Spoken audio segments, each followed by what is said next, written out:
The breaking news coming in at the moment, proscribed terror outfit Lashkar-e-Taiba's commander Rasulullah Nizamani, alias Abu Saifullah, has been shot dead by unidentified gunmen in Pakistan's Sindh province. Sources are telling Times Now that he was part of the LET module that carried out several attacks in the Kashmir Valley.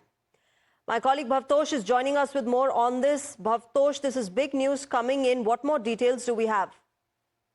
Well, it's a big news and it again shows the kind of lawlessness that exists in Pakistan. He has been shot dead. Now, we can just tell you in number of cases that he was involved. He was directly involved in the attempt by Lashkar-e-Taiba to carry out attack at the RSS headquarters in 2006.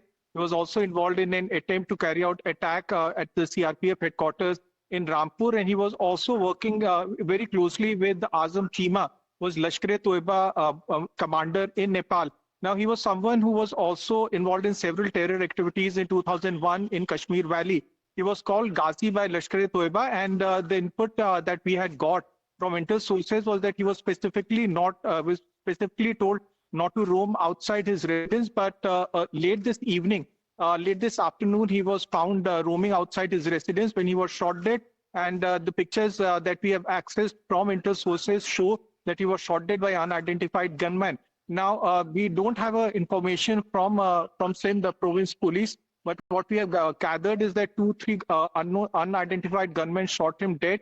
He was one of the most wanted persons as far as security agencies in India is concerned. He was directly involved in several important terror cases between 2001 and 6. He was also involved in cases of fake currency. He was working in close tandem between 2001 and 6 with Lashkar-e-Taiba terrorists who were coming into India through Nepal, and he was financing them, providing logistical supports to them. Okay. Remember, between 2001 and 6, several Lashkar-e-Taiba terrorists had entered into India through Nepal and then subsequently went to various places in North India, to UP and also in other parts of the country.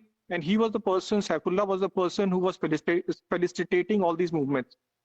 Right, Pradeep, the fact is that Pakistan can lie as much as it wants and tell the world that they're victims of terrorism. But right from Osama bin Laden to Lashkar-e-Taiba's commander Rasulullah Nizamani, all of them have been somehow found in Pakistan.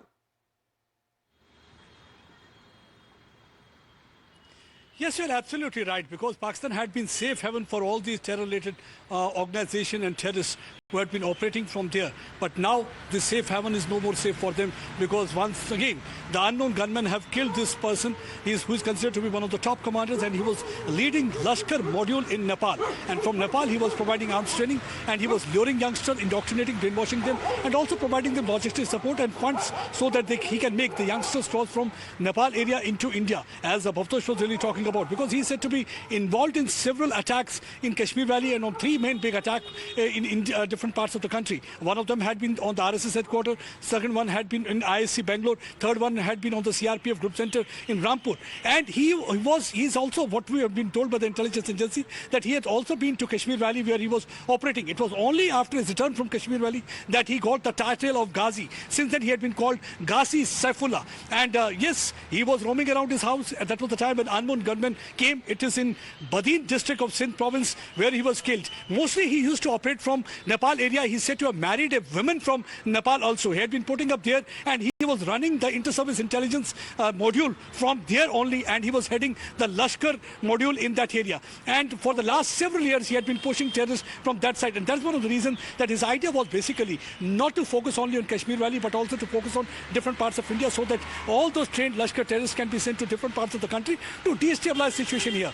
And he was India's most wanted, and more than 60 people we have seen during the last 1.5 years had been killed by unknown gunmen. It's not clear whether it's a turf war, whether it's the handiwork of the Pakistan intelligence agency. Nobody knows about that, because once they lose relevance before the Pakistan intelligence agency, they try to bump them off. There's every possibility that there's a turf war between different organizations. This can be handiwork of some other terror organization who must have killed this person. But one thing is here, yes, many people must have heaved sigh of relief, because he was a man who had hands soaked in blood and was involved in several terror-related activities in Jammu and Kashmir as well as in other parts of India.